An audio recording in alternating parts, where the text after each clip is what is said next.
குயிக்காக ஒரு ஸ்வீட்டு அதுவும் பாயாசம் சாப்பிடணுன்னு ஆசை இருந்ததுன்னா கண்டிப்பாக இந்த ஒரு ரெசிபி ட்ரை பண்ணி பாருங்கள். நான் வந்து குயிக்காக செஞ்சு முடிச்சுட்டேன். ஸோ அதே மாதிரி உங்களுக்கும் குயிக்காக எப்படி செய்யலாம்னு சொல்லிடலாம் அப்படின்னு சொல்லி தான் இந்த வீடியோவை ஷேர் பண்ணியிருக்கேன்.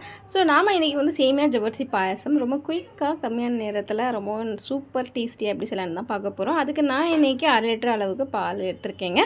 ஸோ இந்த பால் வந்து சூடாகிற நேரத்தில் நம்ம இன்னொரு வேலையை செஞ்சிடலாம். இந்த சைடு பார்த்திங்கன்னா ஜவ்வரிசி எடுத்திருக்கேன். அதாவது ஒரு 50 கிராம் அளவுக்கு எடுத்திருக்கேன்னு வச்சுக்கோங்களேன். ஸோ கொஞ்சம் போல் தான் செய்ய போகிறேன். ஒரு 4 பேர் சாப்பிட்ற அளவுக்கு, ஒரு கிளாஸு குடிக்கிற அளவுக்கு, அவ்வளோதாங்க. ஸோ இந்த ஜவ்வரிசி நல்லா வாஷ் பண்ணி ஒரு 5 நிமிஷம் ஊற போட்டுட்டேன். பால் இந்த சைடு வந்து சூடாகிறதுக்குள்ளே அந்த கேப்பில் நல்லா வாஷ் பண்ணி ஊற வச்சேன். 5 நிமிஷத்துக்கு அப்புறமா நான் இதில் வந்து ஆட் பண்ணிட்டேன். பால்லே வந்து நம்ம வேக வச்சிடலாம் அப்படின்னு சொல்லி. ஸோ பால்லே வேக வச்சோன்னா நல்லாவே தான் இருக்கும். அப்படி இல்லைன்னா நீங்கள் தனியாக கூட வேக வச்சு அதுக்கப்புறமா அதை வந்து கொஞ்சம் ட்ரை பண்ணிவிட்டு அதுக்கப்புறமா கூட ஆட் பண்ணிக்கலாம். நம்மளுடைய விருப்பம் தான். ஸோ அது வந்து கொஞ்சம் நல்லா குழைவாக இருக்கிற மாதிரி இருக்கும். நல்லாவே இருக்கும். ட்ரை பண்ணி பாருங்கள். ஸோ அதுக்கப்புறமா பார்த்திங்கன்னா இன்னொரு கடையில் அது வெந்து வர்றதுக்குள்ளே நான் வந்து இன்னொரு கடையில் நெய் விட்டு முந்திரியை வந்து ஃப்ரை பண்ணிக்கிட்டேன். ஸோ முந்திரி வந்து நல்லா ஒரு கோல்டன் கலரில் வந்து ஃப்ரை பண்ணதுக்கப்புறமா நான் இதிலே வந்து சேமியா ஒரு கைப்பிடி அளவுக்கு சேர்த்துக்கிட்டேன். ஸோ இது வந்து ஒரு குண்டு சேமியா.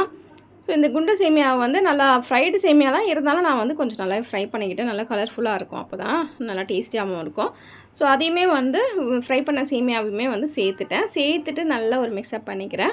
ஸோ இதில் இன்னும் கொஞ்சம் நல்லா திக்காக இருக்குது. அதனால் இன்னும் கொஞ்சம் நம்ம காய்ச்சி ஆற வச்ச கொஞ்சம் பாலையுமே வந்து சேர்த்துட்டோன்னா அதிலே வந்து குக் பண்ணிக்கிட்டே இருக்கணும். அப்போ தான் வந்து சேமியா சீக்கிரமாக வெந்து வரும். சூப்பராக வந்து இந்த அளவுக்கு வெந்து வந்துடுச்சு. இப்போது இந்த ஸ்டேஜில் ஸ்வீட்டுக்கு ஏற்ற மாதிரி நீங்கள் நாட்டு சக்கரை சேர்த்துக்கலாம். நான் வந்து சுகர் சேர்த்துக்கிறேன். சுகர் வந்து நம்ம ஸ்வீட்டுக்கு ஏற்ற மாதிரி சேர்த்துக்கலாம். நான் ஒரு குட்டி பவுல் அளவுக்கு சேர்த்துருக்கேன். ஸோ இதுவே போதுமான அளவாக இருக்கும். கிட்டத்தட்ட ஒரு 7-8 ஸ்பூன் பெரிய ஸ்பூன் அளவுக்கு சர்க்கரை இருக்கும். நம்மளுடைய ஸ்வீட்டுக்கு ஏற்ற மாதிரி நம்ம சேர்த்துக்கிட்டால் போதும். ஸோ நல்லா ஒரு மிக்ஸ்அப் பண்ணிட்டோம். அந்த சர்க்கரை வந்து நல்லா கரைஞ்சி வரணும்.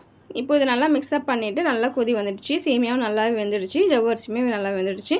இப்போது ஃபைனல் டச்சப்பாக தான் நம்ம வந்து நட்ஸு வந்து நம்ம ஃப்ரை பண்ணி வச்ச அந்த முந்திரியுமே வந்து சேர்த்துக்கலாம். அப்புறமா வந்து பாதாம் வந்து நான் அது வந்து கட் பண்ணி சேர்த்துக்க போகிறேன்.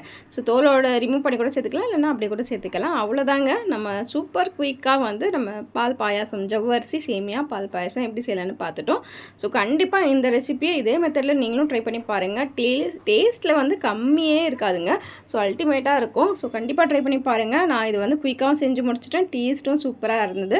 ஸோ இது வந்து குண்டு சேமியா நீங்கள் வந்து அந்த மெலிசா அந்த ஷீர் குருமாலாம் செய்வாங்க பார்த்தீங்களா, அந்த சேமியாலும் நீங்கள் செஞ்சிடலாம். சூப்பராக இருக்கும். ட்ரை பண்ணி பார்த்துட்டு உங்கள் ஃபீட்பேக் என்னன்னு